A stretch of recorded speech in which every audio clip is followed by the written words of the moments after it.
Well, let's talk more about that, all the various ways that we make meaning of spaces. And I think it's something that really is resonating with all of us during this time that we're not able to gather together in places that we find sacred.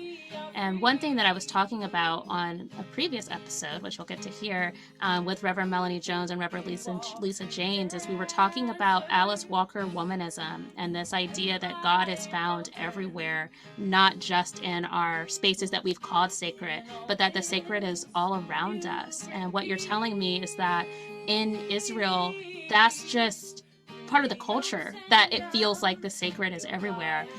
How does that resonate for you at this moment where we're not able to gather together in our churches, where we're not able to share this kind of feeling of sacred time together?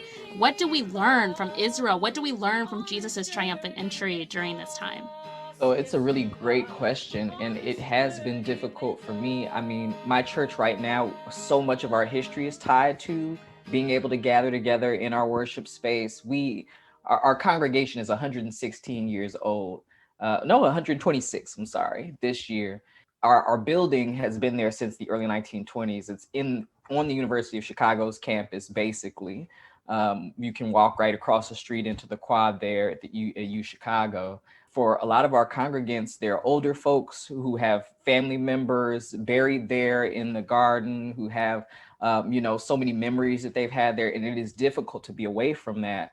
But it has encouraged us and encouraged me to not only make more space intentionally where I can for prayer, for worship, for devotion, but spaces like this, spaces like my home, have become that much more important, that I can try to take some time. I have a newborn baby. She's only 8 weeks old today. To take time away from her, away from, what's going on in the house and what's happening at work, to try to spend some time in the quiet in the night. And then when we do get together virtually as a church, to think back on times there's hope. Even yesterday we had Bible study, and people were talking about missing the potluck, but being able to look forward to that, being together and sharing in that way again.